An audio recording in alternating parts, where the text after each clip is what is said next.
India today. He writes on national security issues, and his first book, Black Tornado, The Three Sieges of Mumbai 2611, deals with the military aspects of the terrorist attack. And he has a new book out, Operation X, and you can catch him having a special session on his book on the final day of the festival at Batak, which is the next door venue at 1:40 p.m. Please join me in welcoming our kind guests who are here with us today. Thank you so much.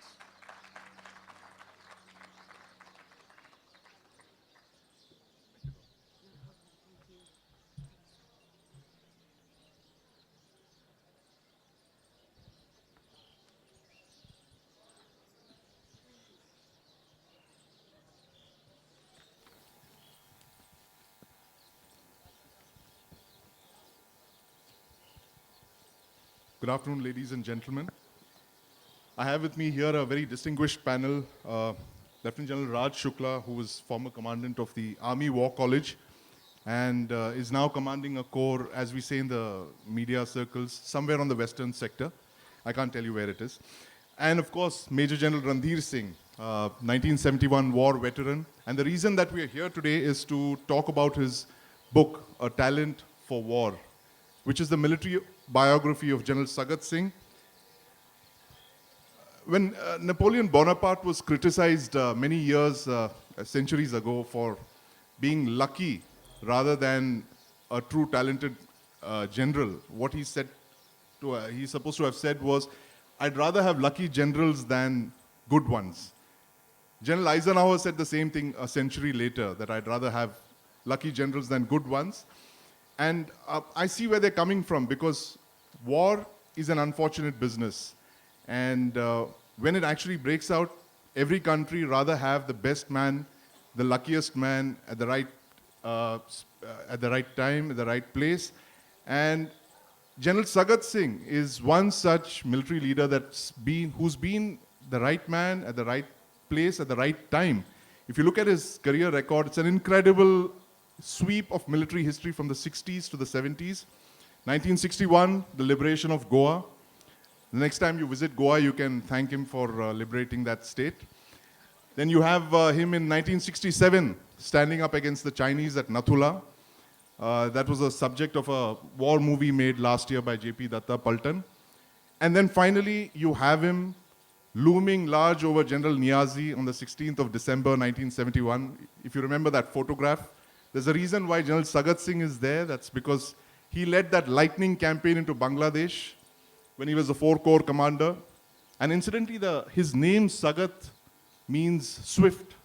It's derived from the word, the exact word is Sagati, which means speed and lightning speed. That's exactly what he was. He was this great, incredible military leader. And the reason why we're talking about him, of course, is apart from the book, it's his centenary year this year. We're celebrating 100 years of this exceptional military mind. And in fact, I want to bring in General Randhir Singh straight away. What made you write this book, sir? It's a very obvious question, I know, but why this book on General Sagat Singh? I mean, there are not a lot of military biographies in India, unfortunately. I know that because we have a lot of hagiographies, masquerading as biographies. But why did you choose to write this book? Well, I served with him in the war. And at that time, I knew the amazing work he had done. I mean, the victory was won because he took his corps literally by the scruff of its neck and propelled them into Dhaka. It was an amazing achievement. And I kept on telling him, sir, this has to go down in history. But he was quite blasé about it. He's, kar denge, one day, it didn't happen. One day I came and stayed with his family, who are here at the moment, and I just told them, I said, it's about time we write about your parents and grandparents. So, the complete literature or complete documents were handed over to me. That was enough incentive, and I sat down to write the general story. It's a unique story of independent India. You will not find any other military genius who achieved what he did. You name it, you will not find anyone else to match his capability. General Shukla, I want to bring you in on this because there's a very interesting chapter. One of the most interesting chapters, in fact, in the book is chapter 10, the final chapter, which actually talks of generalship. And there's an interesting quote there which says that soldiers require training, generals require an education. Now, you've been commandant of the Army War College, and one of your core areas is, of course, to train the generals of tomorrow. What is the Indian Army doing today to train, to look for the General Sagat Singhs, who are really young and upcoming? How are you grooming them for generalship? Before I come to that, can I just say a few words about why, in my view, General Sagat is such a prominent figure in the canvas of Indian military leadership. So the point that I wish to make is this, that the pantheon of Indian military leadership, particularly in the post-independence phase, is wide and varied. I mean, quite unknown to most of us. In my view, there is a cesspool of talent. We've had the two field marshals, Karyappa and Manekshaw. We've had Thakur Nathu Singh, Hanuj Singh, brilliant tactician. We've had Zoru Bakshi, S.K. Sinha, soldier statesman, and so on and so forth. If I may widen the ambit to the IF, Arjun Singh, Harjinder Singh, Katre. Navy, we've had Admiral Nanda, Ronnie Pereira. But when it comes to combat leadership, as General Randhir said, sheer talent for war, and this is the very elegant phrase of his book, I think there is none as fascinating as General Sagat. And just quick points on this. It is said that in war, like in any two-sided match, the odds of winning or losing are equal. Right. But Sagat beat all odds because he won each time he fought. Goa, Nathula, the Mizo insurgency, right, and of course the crowning glory in 71, while spearheading this dash to Dhaka. As General Randhir said, he was an unyielding commander, willing to fight wars uncompromisingly and always to a victorious end. Right. Just one more quick point in it, that the military profession, particularly in the Indian context, has always tended to emphasize valor over victory. Right. So right from Porus to Prithviraj Chauhan to Rana Pratap to Rani Lakshmi Bai, they were all valorous, but they all lost their battles. Not Sagat. He won each and every battle that he fought. Right. And, I think the crowning glory, that is the dash to Dhaka, as GOC 4 Corps, he was the architect of the only decisive corps level campaign in India's post-independent history. Right. He is therefore unique. Very interestingly, the London Sunday Times, in its edition of 12 September 1971, had this to say about the dash to Dhaka, in which Sagat's 4 Corps played a lead role. And just listen to this. He said it took only 12 days for the Indian Army to smash its way to Dhaka, an achievement reminiscent of the German blitzkrieg across France in 1940. Right. The strategy and the characteristics were the same: speed, ferocity, and flexibility. So that was the scale of victory that Sagat scripted. A lightning strike, thoughtful, swift, and audacious. Now, this is why, as a combat genius, as a military commander, I think he's without parallel in the pantheon of military leadership. Right. And that is why Sagat is such a standout general. Right. So, this point that you made of valor over victory, General Randhir, I want to ask you about 1967. Now, that is shall we say, a dark phase in our history. We don't talk about it much. It was not a conflict as such. It was a border skirmish. And there's reason to believe that General Sagat was not actually rewarded for what he did there. What was the impact on India and China, the relations at that time? It is just 5 years after our defeat in the border war. What exactly is the import of what he did in 1967? The Indian strategy for our northern borders were that we had to hold the line lightly, and our main defenses were in the depth, with the classical delaying position, screens, etc., etc. Now, when General Sagat was posted to Sikkim, he straight away realized that if the watershed was not held, it will be easy for the Chinese to come down into Gangtok. So he gave an order that the watershed will not be held. but that was contrary to India's defense policy. So there was a crisis which took place, where the neighboring division withdrew, but 17th Division did not withdraw.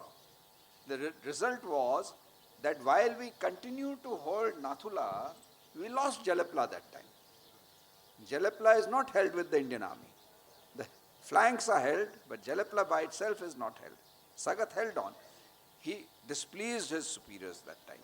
He displeased them, but the fait accompli was there. The Chinese came up to the border, they threatened, they made loud bombastic noises, and then they withdrew. Now, this kind of campaign was going on for a very long time when Sagat got fed up and he gave an order that we will lay a fence and demarcate the border. That is what escalated into the ultimate whatever happened, and we suffered pretty heavy casualties. It was not expected the Chinese would be so ruthless to fire at our own troops. They fired, they even killed their own men who were in the outside. And though a couple of our officers made a despairing attack onto the post, they couldn't succeed. Artillery firing subsequently killed a lot of them, and there was a hiatus. We came back to the status quo. But it was not much appreciated that time for raising the ante. It wasn't appreciated. So how did he get back into favor? I mean, 5 years later, he's 4 Corps commander. Look at his luck. He was posted to this backwater of Shillong, where he was supposed to spend his time. And then this Mizo-insurgency had erupted. Sam Manekshaw, who was the Eastern Army commander, was directly handling it, and he realized that sitting in Calcutta, he could not do a hands-on job. So he nominated Sagat to handle it. And in 2 years, he had handled it. You can't sort of destroy an insurgency. You have to manage it. You have to bring it down to manageable proportions. And he managed to bring it down to manageable proportions so that in a couple of years, they came back to the democratic process. But he did that. General Shukla, good generals or lucky generals? Well, I would say, Dave Patrius, General Dave Patrius, had a very interesting retort to this often thrown question. He said that luck in the military context is very often preparation meeting opportunity. Preparation meeting opportunity. Now, in General Sagat's case, I think it stands out because, he was a very substantive man. If you read General Randhir's book, he came from very humble beginnings. Yet, it's known that he was a voracious reader. As General Randhir says, he devoured the Bikaner State Library.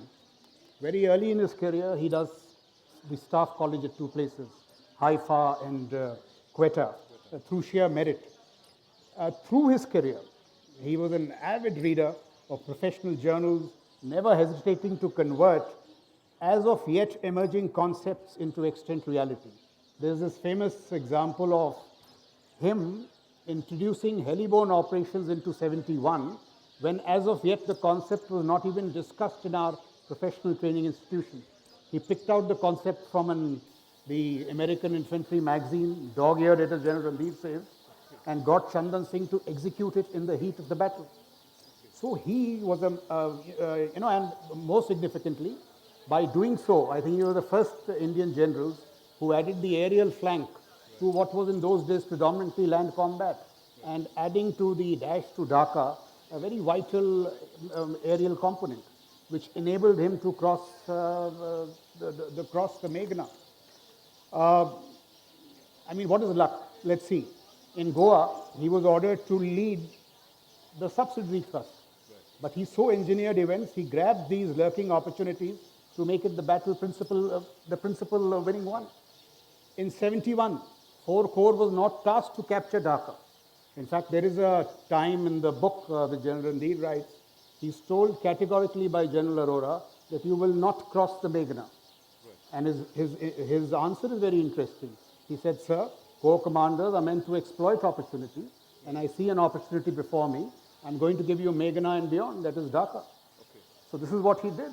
So, it was foresight, guts, and all these qualities, I think, that were far ahead of luck. It is also for our consideration that he, uh, he came across considerable adversity. In Nathula, I mean, in his own words, he realized he was sacked. And he goes to these backwaters of Shillong, but seizes this opportunity and resurrects himself. So, I mean, all this cannot be luck. And finally, even in the race to Dhaka, the Battle of Dalai, the initial break-in operation, he suffers grim losses. There are moments when he's desolate, and rumors are going around along in the headquarters that the Indian soldier is incapable of achieving these ambitious objectives like Dhaka, but he soldiers on. So in sum, therefore, I mean, General Sagat, I think, epitomizes what General Patriot says, that through application, through study, through diligence, he constantly minimized the luck quotient in the achievements that he ultimately did. So, I mean, I would say that risk-taking, that's the last point. It may have begun in his career as a penchant, as a series of audacious moves. But through these campaigns, he perfected this whole business of risk-taking into a finely honed art. So I think Sagat was a good general, and if in the process he was lucky, it's a different matter. But I think he was an outstanding general. General Randhir, would you characterize him as if you were to, look at him as a card player or a chess player, which one would it be? Actually, there's enough evidence, even in the book, to indicate that his people thought him to be a master chess player. Master chess player. I mean, he could look several steps ahead. General Kaushik, General Shamsher Mehta, who both rose to very high ranks in the Indian Army, they mentioned this, that while these people were only thinking of one step ahead, maybe two steps ahead, he was already looking beyond that. Some of you may not be aware that he changed an axis of advance of a division, which is nearly impossible, overnight. Your book has this fascinating thing of General Sagat as a corps commander in a helicopter, with literally, hopping from Yes. division position to division position. He would just, I mean, orders were just, written orders were just that bits of paper which had to be thrown away. He would pass orders and he would make sure they were implemented.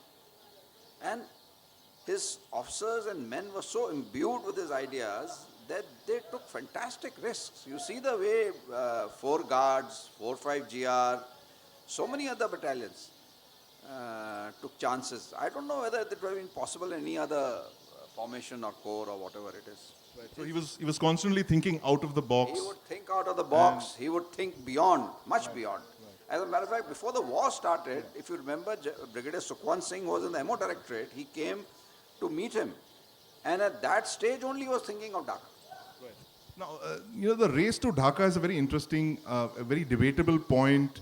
General Jacob also mentions it in his autobiography, the fact that General Manekshaw did not want to capture Dhaka. It was not a prime military objective of the 1971 campaign.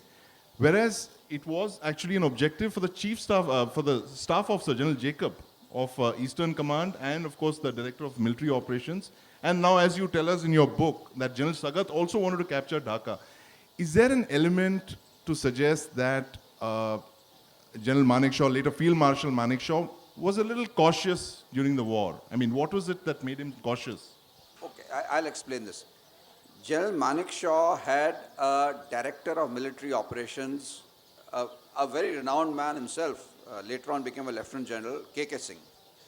K.K. Singh had carried out an analysis and he did not think that the Indian Army, with the resources it had, was capable of reaching Dhaka.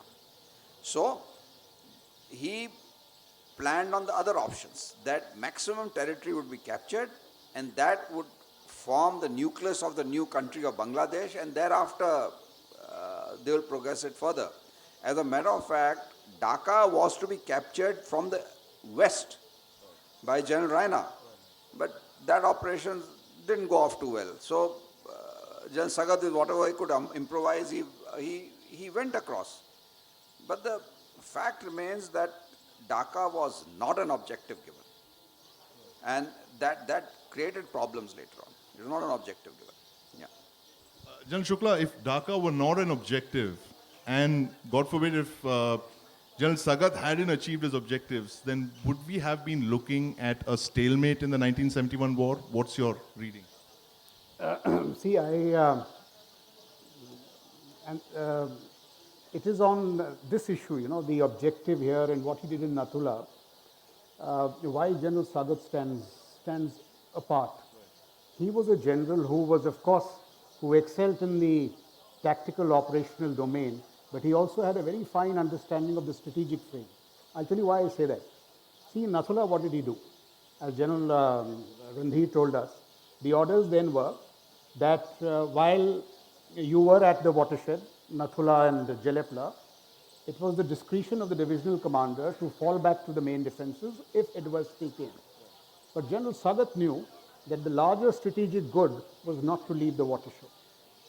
Once he knew, he was convinced about that, irrespective of orders, he did not leave the watershed. So he was, you know, as people say, he was like Krishna. He bent the rules, even violated them, as long as he upheld the larger principle of dharma. Now I tell you why, even in Dhaka, this is from General Randhir's books only, while there are many claimants to Dhaka as an objective, General Sagat, right from the initial planning stage, when these orders are discussed multiple times, he had his eye on Dhaka. He was always asking these probing questions about Dhaka. The 4 Corps was initially told, one of its divisions was to shed a brigade to 2 Corps, which was to attack Dhaka from the west. But he always told Krishna Rao very early in his campaign that, listen, you be prepared to give me a brigade for Dhaka. So once again, that larger issue about dharma, he knew, or the strategic good, he knew that merely getting territory up to Meghna would not suit us. This is my reading of this whole thing. And he just waited for that opportunity. And when that opportunity came his way, he made that dash. And you would not have had a decisive victory. Yes. So while he operated in the operational domain, he always had an understanding of the strategic frame. And he created orders, he created opportunities, or very smartly swung things around so as to achieve both those objectives, both in Nathula and in Dhaka. It's my view of this whole thing. General Randhir, why is it that despite being such a brilliant strategician as he was, General Sagat, why is it that he's never really got his due? I mean, we don't really read much about him. There's that one little cameo that he has in the movie Paltan, and that's about it. He's, you know, clearly someone who's looking for a... It actually foxes a lot of people. One thing was that he was not a publicity hound. You know, there are generals, even those who took part in the Bangladesh operations, who claimed credit for the victories which actually attributed to Sagat Singh. He never said anything. He just allowed his victory to speak for itself. I have been asked this question. I've been asked about a certain general, he has done this. I had to tell them he's done none of these things have been done by him. They've been done by Sagat Singh. People don't know. Second thing was that he was focused in his job. He did not much worry about pleasing his superiors, with the result that his army commander, the chief, they were not too happy with him. That was from earlier days also, but they never showed much happiness. They were always wary of this man. But his personality, his professionalism, his character was so strong that a superior did feel uncomfortable in the presence of a man like him. And he would not pander to them. So it all added up. And they brought him down. General Shukla, I'm going to ask you about the relevance of General Sagat Singh to the present day military context. We are talking about, corps commanders once again leading the battle in terms of the integrated battle groups that the army is talking of. You're talking of light and maneuverable forces. What can the Indian Army of today learn from General Sagat Singh? The Indian Army spends a lot of time in discussing op art, its purpose, the theories, the tenets. I doubt if General Sagat ever delivered a talk on the subject. He merely practiced it.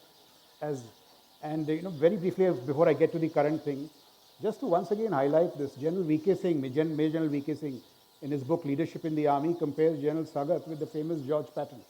George Patton. Now, yesterday I was reading this book, The Generals, by Thomas Ricks. There, Eisenhower describes Patton as a master of fast and overwhelming pursuit, as also the finest leader in military pursuit that the United States Army has ever known. So now is Sagat greater than that? He may well be. Why? Thomas Ricks goes on to tell us that Patton, the famous George Patton, excelled in the singular task, no doubt, but he was forever, after the Normandy landings, hounding a retreating enemy. Whereas Sagat, his dash, in the initial stages at least, was against a well-entrenched enemy who gave a dire fight in the Battle of Dalai. They were huge casualties. And therefore, his practice of offensive maneuver, I think, will be greater, arguably maybe, but greater than even Patton, the famous George Patton. Right. Now coming to your question, very frankly, I don't see a direct parallel between the exploits of General Sagat and the current proposed reforms that you allude to, the IBGs and all, because Sagat's USP lay not so much in organizational or structural reform. I don't think he ever was a thoughtful reformer. His skills lay more in maximizing organizational effectiveness within existing structures through imagination, innovation, risk-taking, agility, and so on. Thirdly, when compared to the days of General Sagat, the modern metrics of conflict and the very character of war have changed hugely. For example, then it was all about fire and maneuver. Today, there are many who say that space and precisionary is eclipsing or challenging, if not eclipsing, fire and maneuver. So to compare General Sagat's exploits of those kinds in today's will not be apt. But I have no doubt that even if he were to be a general today, he would have done something with his imagination and his thinking and all, so as to adapt our structures to the current context. So I think Sagat has to be imbibed in that context. Okay. So he'll be a general who will always be read and remembered and discussed Yes. as long as the Indian Army is around. I definitely think so. And on that note, I want to open the floor to questions. Yes, sir.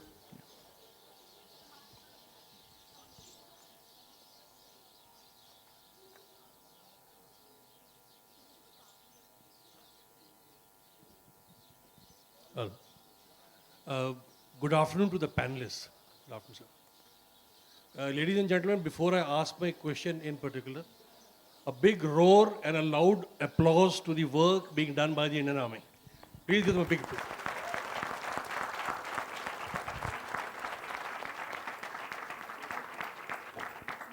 Right, sir. And now I'll come to the question proper. It is often perceived by the people in the country that our ruling elite lack a strategic culture. What measures are being taken by our senior leadership in the army, including the Chief of Army Staff, to educate by the ruling dispensation, I mean the politicians, who lack a strategic culture to understand what is happening in our neighborhood, in our country, and particularly in the valley? Why is there a lack of candor and the ability to speak up and ensure that the politicians understand as to how things will now follow because of their short vision in understanding the strategic culture? Do you want to take that, sir? See, firstly, no, I'm not trying to duck it, don't think that. Strategic culture, if I may just say so, today you're saying the politicians lack a strategic culture. Many years back, the argument was that the country lacks a strategic culture. I don't think that is true. If you take our ancient texts, for example, when you talk of Sam, Dam, Dand, Bhed in the strategic context, it is about winning by means fair and foul. So the strategic culture has always been a part of India's strategic thinking. Post-independence, there may have been some infirmities which have crept in. As far as I know, in the colleges that I've been Commandant of Army War College. Strategic culture is now very much into our curriculum. It is taught, it is practiced. The Indian Army is very well aware about it. As far as the disconnect with the politician is concerned, it is across the globe. I mean, Trump is as ignorant of strategic culture as the politicians everywhere for various reasons. So that is really not something I can comment about. But the Indian Army per se is extremely conscious about strategic culture. It's a subject which is talked about, thought, and debate. That's what we can do. I see a lot of young faces here. Do any of the students have a question? Let me. Yes, ma'am. Could we get a mic there to the center?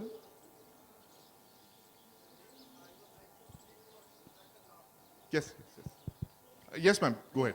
I have a question for General Singh. I mean, sir, you worked with General Sagat yourself, and you yourself have commanded a lot of units, even at high command. So, what qualities would you tell the young officers who are, 30, between 35, who will be the next commanders? Because, like sir said, the war and the strategies, the way things are done today, are very different. But I believe the qualities of a general in challenges will eventually remain the same, because has been spoken again and again, General Sagat is not too much in our history books, and even for people when we do our courses, other than in IMA, they are not really taught about them. So for young officers, what are the qualities that you would like us to imbibe from him and learn from him, which are usually evergreen? I'll answer this, but I will also request the general to say a few words also, because he would also have his views. The most important quality, essential, not even in officer or anyone, is courage. Courage is the base quality a person must have. And as you rise higher in rank and impression, moral courage becomes more important. You need to have courage, because all other values, all other qualities will fail if you don't have courage. You can talk of anything you want, but when it comes to the crunch, if you don't have courage, you're bound to fail. And that is one quality which Sagat had in ample measure. In my book, captains have given examples of his courage. The other issues which I saw of him was that he was very professional. He was very sure of himself. To be sure of yourself, you have to be good in your job. There's no point in being sure of yourself if you don't know what you're talking. That is one thing. The third, I think, which I've mentioned again, is what is called a touch. A touch, in French, is known as coup d'oeil, which Frederick the Great has mentioned. It's mentioned in my book also, where you see a situation and you knew what the solution is. You come to know what the solution is when you look at a situation. And that only happens if you train yourself. So you have to train yourself to reach that level of capability of understanding the solution. Of course, there are other qualities which come in, which General Sagat had in ample measure, is boldness. If there is a choice between timidity and boldness, boldness should always win. We Indians tend to take a step back. Why? Why should we take a step back? We should take a step forward. And that's the problem with most people in the corporate sector also. We are fond of the status quo and allow it to remain as it is. There are other qualities also, but these 2-3 things I think are very important. I will request General Shukla to elaborate more. One thing I would, since there's a very young crowd here, this common view of the military profession that, it is dull, dour, and it only encourages sheep is not true. General Sagat was a free-thinking goat, and this free-thinking goat was allowed to grow to the ranks that he did. So that is one thing about him. He was diligent, he was good, he was professional, he was daring, and so this seemingly very, shall I say, regimented organization even allowed him to flourish. The second point, in the context of what today's generation should have as qualities, it's my view arguably so, that national security today is as deep a domain as economics, um, law, finance, or any such thing. So if you really have to do well in this domain, in soldiering, in generalship, and in the wider national security domain, you need talent of all kinds. You have to be physically good, you have to be intellectually sharp, you have to be forward thinking, you have to be well read. So, you have to be good in each and every domain. And that is the challenge before young officers today. The middle level officers is also generals, because generalship today also is an expansive domain. It is not confined merely to combat. There are many areas around it in the larger strategic military domain. So you have to constantly educate yourself and so on and so forth. And there's just one point I'd like to make, because Sandeep had asked me about generalship. Of course, we must do a lot about generalship, in terms of PME, what we do, our curriculum, educate people and all. But in the ultimate analysis, people like Sagat, if you want generals like Sagat, who had this accumulated wisdom, which they applied with judgment, moment by moment, to an evolving series of situations, challenges, and adversities. This wisdom, you can call it combat wisdom, comes through personal, a very personalized application and dint, not through institutionalized curriculum. It has to be in you. You have to have that go in you, that ambition, that drive.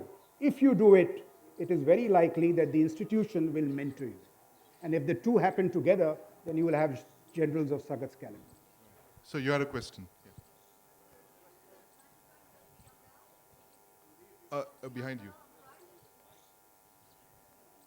Indeed, I'm Sehota. How did you say? Why I got up was that this is for the civilians who are looking at the army. There was a question by the lady. And Before that, General Sehota was the pilot who flew General Sagat Singh through the 71 war. He's a very remarkable military hero, exceptional Army Aviation Corps pilot. Well, not for me, this is for Sagat, because that's what I learned from him. In fact, I reached a rank higher than him, and I felt he was one man who should have reached that rank. And why I took on this mic was that you have heard the strategies, tactics, you have talked about what the qualities of a soldier should be. I would like to give you examples by which it will tell you what was his personality. And the lady asked here, what about the young officer? What do you tell them about leaders and commanders? Well, firstly, the civil crowd may not understand there is a vast difference between a leader and a commander.